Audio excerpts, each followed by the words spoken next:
નગર માટે ખૂબ જ ગૌરવશાળી કહી શકાય એવી બાબત આપણા શૈલેષભાઈ બહુતર ડ્રેસવાળા તરીકે ઓળખાતા શૈલેષભાઈ એમના સાફા અયોધ્યા ખાતે તો ભગવાન રામને બંધાવવા માટે જાય જ છે દરરોજ, પણ આજે એક નવી વાત, કૃષ્ણ ભગવાનની જન્મભૂમિ મથુરા ખાતે કૃષ્ણ ભગવાનને રોજ એમના તરફથી એક સાફો બાંધવામાં આવે એવો નિર્ણય તેઓ જાતે મથુરા ગયા અને કરાયો।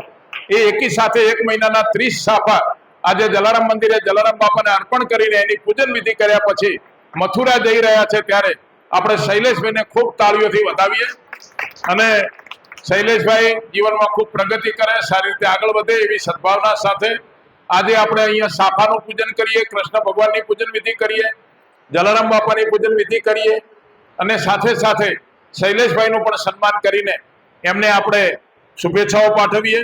દર ગુરુવારે અહીંયા બી બાંધું છું અને દર ગુરુવારે અહીંયા જલારામ બાપાને પણ સાફો બાંધે છે, એ પણ બહુ મોટી વાત, ખૂબ તાળીઓથી વધાવી લો। આપણે 15 ઓગસ્ટના દિવસે એમણે અહીંયા જલારામ બાપાને ત્રિરંગો સાફો બાંધીને કૃષ્ણ ભગવાનનું મોરપીંછ લગાવ્યું હતું, કારણ કે બીજા દિવસે જન્માષ્ટમી હતી, એટલે આવો એક સરસ વિચાર આપવો અને આવું કાર્ય કરવું એ બહુ મોટી વાત છે ને એ ગૌરવ જ્યારે દિશાને પ્રાપ્ત થયું છે ત્યારે શ્રી શૈલેષભાઈ અભિનંદન, એમના પરિવારને અભિનંદન, સૌને વંદન। એક સરસ મજાનું કાર્ય થઈ રહ્યું છે ત્યારે શ્રી મહેશભાઈ ગણાત્રા તરફથી એમને ગૌ માતાની મૂર્તિ અને ખેસ પહેરાવીને એમનું સન્માન કરીએ અને એ પછી આવો જલ્દીથી મહેશભાઈ, એ પછીથી જલારામ મંદિર બળદેવભાઈ રાયકા વધારો જલ્દી, કનુભાઈ આચાર્ય, બળદેવભાઈ રાયકા વગેરે આવો અને મહેશભાઈ ગણાત્રાના માધ્યમથી આપણે સરસ મજાની ગાય માતાની મૂર્તિ અને હા જલારામ ગૌશાળા ભાભર તરફથી વાહ, બહુ સરસ મજાની ગૌ માતાની મૂર્તિ અને સરસ મજાનો ખેસ મહેશભાઈ પહેરાવશે।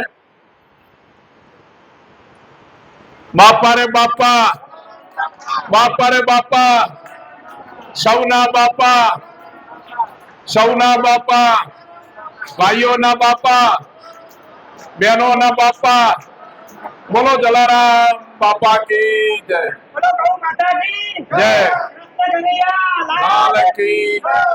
જલારામ મંદિર તરફથી પણ શાલ ઓઢાડીને શ્રી કનુભાઈ આચાર્ય સાહેબ, શારદાબેન આચાર્ય, આનંદભાઈ પ્રાણલાલ ઠક્કર, હિતેશભાઈ સોનપાલ, નાથાભાઈ ખત્રી, બળદેવભાઈ રાયકા વગેરે, હિતેશભાઈ આવી જાઓ, પ્રવીણભાઈ આવી જાઓ, આવો આપણે જો આવો, તમે આવી જાઓ ભાઈ, પ્રકાશ કાના પર આવી જાઓ, બધા ભાઈઓ આવી જાઓ, બધા શારદાબેન આવો, ત્યાં બળદેવભાઈ શારદાબેન ને ત્યાં જરાક આવા દે, લક્ષ્મીબેન આવો, જડીબેન તમે આવી જાઓ, શાલ ઓઢાડીને બહુમાન ખૂબ તાળીઓથી વધાવી લઈએ। એક અદભુત ને દક્ષાબેન આવી જાઓ, કલાબેન આવી જાઓ, બેનો બધે આવી જાઓ, વર્ષાબેન આવો, આવો બેનો, ઘણા બધાના નામ, સરોજબેન ક્યાં ગયા, મથુરા, મહેશભાઈ આવી જાઓ, પછી આપણે એક સામૂહિક ફોટો પણ લઈ લઈએ।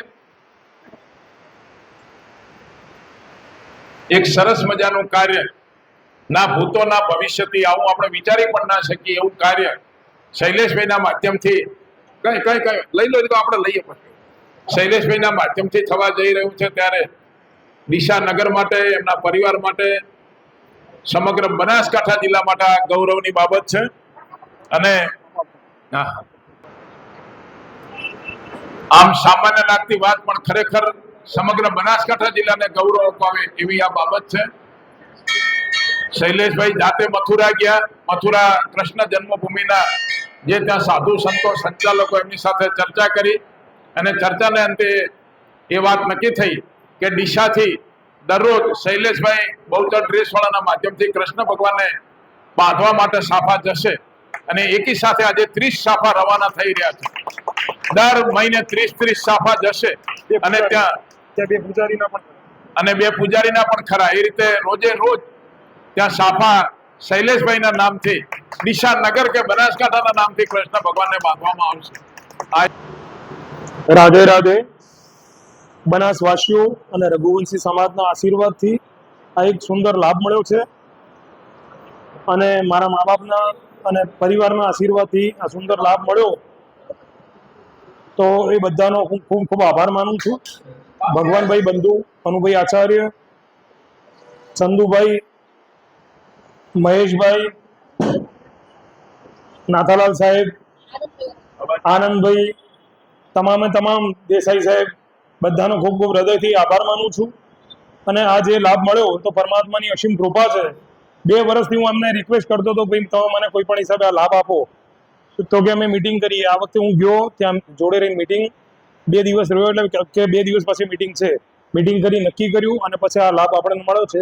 આ લાભ મને નહીં, સમગ્ર રઘુવંશી સમાજને, સમગ્ર બનાસકાંઠાને અને ગુજરાતનો લાભ છે.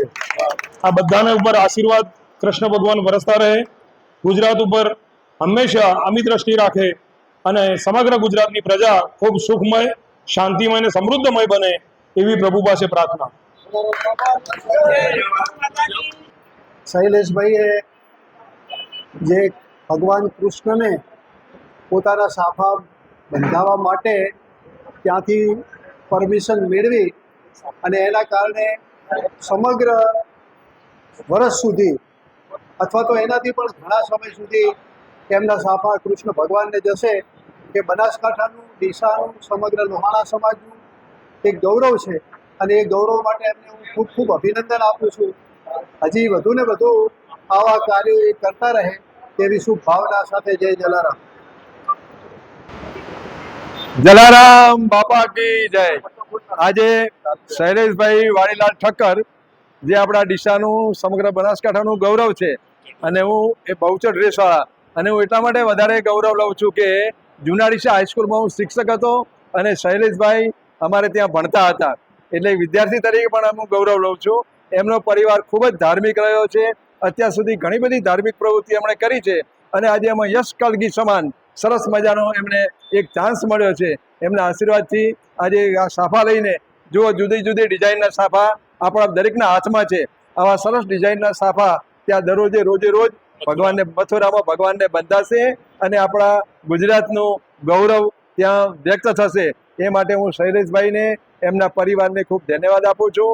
બંધુ સાહેબ, કનુભાઈ આચાર્ય, શશિકાંતભાઈ જેવા જે ટ્રસ્ટીઓ છે, એ પણ આ રોજ દર ગુરુવારે કંઈક નવી નવી પ્રવૃત્તિઓ લાવે છે, નવા નવા ઇનોવેટિવ કામ કરનાર મિત્રોને સન્માને છે.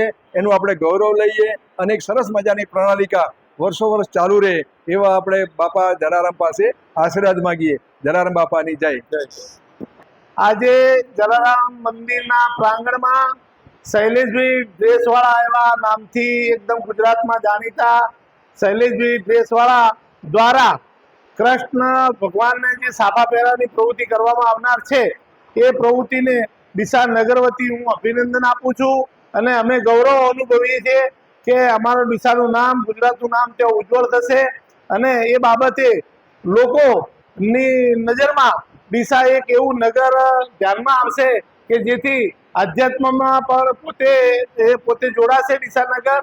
અને શૈલેષભાઈ વિશે તો અમે જ્યારે નરેન્દ્રભાઈ મોદી સાહેબ અહીંયા સીએમ હતા ત્યારે પણ સાફા બાંધવા જતા હતા અને એમને વિશેષ લોકોને સાફા બાંધેલા છે. એક વખત મેં એમને અડધી રાત્રે 1,50,000 સાફા તૈયાર કરવાનું કીધું હતું અને એમને 1,50,000 લગભગ 500 છાપા તૈયાર કરી અને મને 3 કલાકમાં એમને વાળીનાથ મંદિર ખાતે પહોંચતા કર્યા હતા. એનો મને સાક્ષાત અનુભવ છે. એમનું કામ ખૂબ સરસ છે અને ખૂબ સરસ કામ કરે છે અને કરતા રહે એના માટે ખૂબ ખૂબ અભિનંદન અને શુભેચ્છા. ધન્યવાદ. જય જલારામ. જય જલારામ. આજે જલારામ મંદિર ખાતે શ્રી શૈલેષભાઈ ડ્રેસવાળા દ્વારા જે કાર્યક્રમ કરવામાં આવ્યો છે અને જે સાફાઓ આપણે મથુરા ખાતે મોકલવાની એમને નેમ લીધી છે, તે એક આપણા ડીસા અને આપણા રઘુવંશી સમાજ માટે એક ગૌરવની બાબત છે. અને આપણે આપણા આખા ગુજરાતમાં આપણું નામ અને આખા ભારતમાં આપણું નામ ઉજ્જવળ કર્યું છે, ડીસાનું નામ ઉજ્જવળ કર્યું છે, રઘુવંશી સમાજને ઉજ્જવળ કર્યો છે. એ બદલ એમને ખૂબ ખૂબ અભિનંદન આપું છું. જય જલારામ.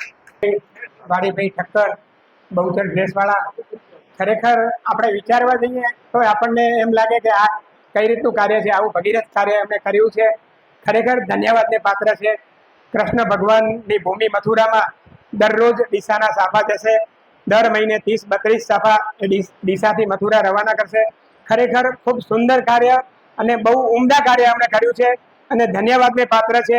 આપણા ગુજરાતનું ગૌરવ કહેવાય વાડીભાઈ ડ્રેસવાળા અને શૈલેષભાઈને ખરેખર અભિનંદન આપું છું. શ્રી જલારામ ગૌશાળા ભાભર વતી હું એમને ખૂબ ખૂબ શુભેચ્છા પાઠવું છું કે આવું કાર્ય ઉત્તરોત્તર આપ કરતા રહો એવી શુભેચ્છા. જય જલારામ, જય ગૌ માતા. આપણા શૈલેષભાઈ જોરદાર કામ કરી રહ્યા છે. મથુરા ખાતે આ સાફા જઈ રહ્યા છે. જોરદાર તેમને ખૂબ ખૂબ તે સેવા કે ભાવિક માણસ છે. જોરદાર કામ કરે છે. આપણા ડીસા માટે એક ગૌરવની વાત છે. આપણા ડીસામાં આખા ગુજરાતમાં તેમનો ડંકો વાગે છે એવા શૈલેષભાઈને જોરદાર મારા ખૂબ ખૂબ અભિનંદન છે. શૈલેષભાઈ જોરદાર આવા કાર્ય કરતા રહો. અમે તમારી સાથે છીએ. કોઈ પણ કામકાજ પડે તો અમને કહેજો. જય જલારામ, જય માતાજી. જય જલારામ. આપણા ડીસાના રઘુવંશી સમાજના શૈલેષભાઈ જે વર્ષોથી ડ્રેસના કામમાં અને એમના સુશોભન વ્યક્તિઓ માટે જાણકાર છે, તેઓએ અગાઉ પણ અયોધ્યા ખાતે પણ સાફા મોકલાયેલા છે અને અહીંયા આજે જ્યારે મથુરા ખાતે આ સાફા જઈ રહ્યા છે ત્યારે સમગ્ર રઘુવંશી સમાજ, સમગ્ર ડીસા, સમગ્ર બનાસકાંઠા જિલ્લો અને સમગ્ર ગુજરાતને આ ગૌરવ લેવા જેવી વાત છે. અને આ ગૌરવ હતું હું એમને લોહાણા તરફથી ખૂબ ખૂબ શુભેચ્છા પાઠવું છું અને સમગ્ર રઘુવંશી સમાજ તરફથી પણ એમને ખૂબ ખૂબ શુભેચ્છા પાઠવું છું. જય જલારામ. જો કે આજે ખૂબ જ જો કે કહેવાય કે બહુ આમ એક આનંદની વાત કહેવાય કે મથુરા ખાતે અને જે કૃષ્ણ ભગવાન અને મથુરા નગરીની અંદર અને જે ડીસા નગરીના અને શૈલેષભાઈ જો કે એક રેસ તરીકે જાણીતા અને એમના સાફા જે ત્યાં જશે એટલે એક ડીસાનું એ દિશા સૂચક એક ત્યાં એક નામ આખું અલગ જ નામ ત્યાં આગળ થશે. ખૂબ ખૂબ ધન્યવાદ. અને આજે જે મિત્રો દ્વારા જે શુભેચ્છાઓ પાઠવવામાં આવી મારા તરફથી પણ શૈલેષભાઈને ખૂબ ખૂબ શુભેચ્છાઓ છે. જોકે શૈલેષભાઈ માટે તો ઘણી બધી બધા મિત્રોએ વાત કરી છે પણ શૈલેષભાઈનો સ્વભાવ એવો નિર્મળ સ્વભાવ છે કોઈ પણ કામ માટે. જોકે કાલે એક ડીસા શહેરની અંદર ગંગા જળ એના માટેની એક સરસ મજાનું જે ભગીરથ કાર્ય કર્યું એનું એક સુંદર મજાનું એક દિશા માટે પણ એક આવું કામ હતું. ખૂબ ખૂબ અભિનંદન. જય જલારામ, જય જલારામ, જય જલારામ. ક્યાં ડીસા અને ક્યાં મથુરા હજારો કિલોમીટર સમયસર સાફા પહોંચાડવા એ ખરેખર એક આયોજનબદ્ધ કામ હોય તો જ આ કામ થઈ શકે. નહીંતર આપણે કોઈ સગાની થેલી સામા ગામ મોકલવાની હોય તો હું તો એમ માનું છું કે રખડતી 4 દાડે ન પહોંચી શકે. પણ શૈલેષભાઈએ જે અયોધ્યા જે ભગવાન કૃષ્ણના માટે જે સાફાનું જે ભગીરથ કાર્ય કર્યું છે અને ડીસા નહીં પણ આખા ગુજરાતમાં જે નામ ઉજ્જવળ થયું છે, પરમાત્મા એમને વધુ કાર્ય કરવાની શક્તિ આપે એવી હું પૂજ્ય જલારામ બાપાને પ્રાર્થના કરું છું. બોલો કૃષ્ણ કનૈયા, બોલો કૃષ્ણ કનૈયા, બોલો કૃષ્ણ કનૈયા, બોલો કૃષ્ણ કનૈયા. રાધે રાધે, રાધે રાધે, રાધે રાધે, રાધે રાધે, રાધે રાધે. બાપા રે બાપા, બાપા રે બાપા, સૌના બાપા, આપણા બાપા, ભાઈઓના બાપા, બહેનોના બાપા, સૌ કોઈ બોલો બાપા રે બાપા. બોલો જલારામ બાપા કી જય. નમઃ પા